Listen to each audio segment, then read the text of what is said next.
I didn't get an invitation to my fiancée's Easter gathering with her family. When I asked about it, she smiled and said softly, "It's just family, babe." So I packed my bag and took a trip alone. Now my phone won't stop ringing. They claim it was all a misunderstanding, but I've seen the truth, and it doesn't lie. People say the biggest betrayals often hide behind the smallest sentences. Mine was only 3 words, just family, babe. That's what Emma said when I asked if I'd be joining her for her family's Easter get-together. I froze for a second, wondering if I'd misheard her. We'd been engaged for 7 months, together for 3 years. Her family had welcomed me from the start. Thanksgiving dinners, Christmas parties, even a random summer barbecue. They knew me. They embraced me. But not this time. "It's not a big deal," she added, wearing that gentle smile that always felt like she was trying to keep me calm. "My dad just wants to keep it to blood relatives this year." Blood relatives. That was new. Her father had toasted to me last Christmas. Her mother once asked me to call her by her first name. So why the sudden shift? I nodded, pretending it didn't sting. "Sure," I said casually. "Maybe I'll head out of town for the weekend. Get some air." She kissed my cheek quickly, her eyes already drifting back to her phone. "Sounds perfect," she murmured. That night, I booked a stay at a remote cabin by the lake. No internet, just a fire, trees, and quiet. I told myself maybe I was reading too much into it. Maybe it really was nothing. But deep down, I already knew something was off. Saturday morning, coffee in hand, blanket around my shoulders, I stepped outside, taking in the chilled, foggy air. The lake was still. It almost calmed me until I opened Facebook.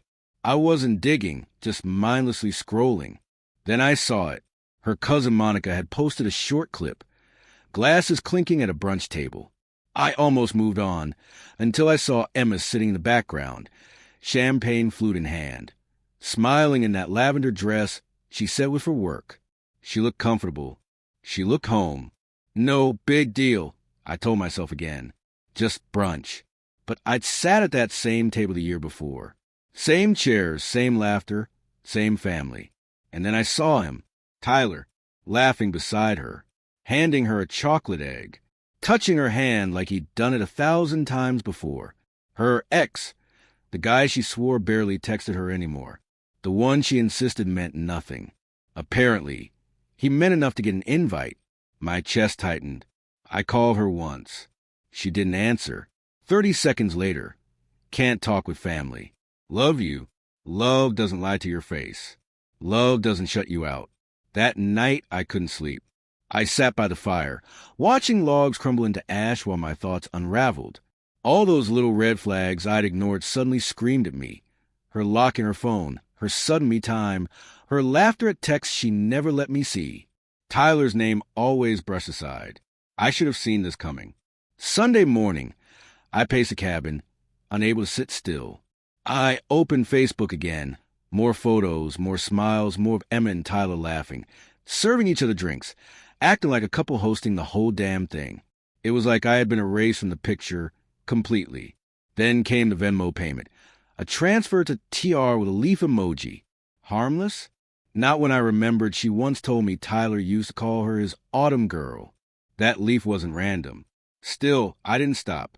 I checked her Spotify account. A playlist named Falling Again, their playlist. The one she swore she deleted when we moved in together. And then the final blow. Her iCloud was still synced with our shared iPad. I never checked it. I respected her privacy. Until now, because trust had already been burned to the ground. The messages were there. Dozens. Tyler, hard to believe we've kept this secret so long. Emma, Nate's a good guy, but he's not you. Tyler, we'll tell them after Easter. Emma, I want a future with you. My world cracked open. I didn't yell. I didn't throw things. I just sat there, empty, knowing everything I thought I had was gone. And then I smiled. Because I had power they didn't know I held. I knew. And I wasn't just going to leave quietly. I wrote a letter. Calm, deliberate. No anger. Just truth. I included screenshots, receipts. Every detail laid out with precision. I mailed it to Emma, her parents, her siblings, her grandmother, the one who once called me her future grandson. I canceled the venue. The deposit was in my name. Gone. Froze our joint account and moved my share to a new one. Left a calendar invite on our shared Google account. Title, Your Truth Exposed. Date, 1 week post-Easter. Location, her parent house. It wasn't revenge. It was honesty with teeth. Back at the cabin, I felt something close to peace. No Wi-Fi, no signal, just silence. The next morning I drove into the nearest town, ordered a black coffee at a little cafe, connected to Wi-Fi, and got to work. First stop, the townhouse Emma called her dream home, but the deed was in my name. I told my agent to relist it. Is everything okay? She asked. Perfect, I said. Just not our dream anymore.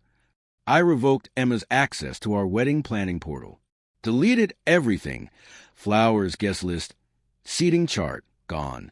Then I gathered every file, every piece of proof, and packaged it into neat hand-addressed envelopes.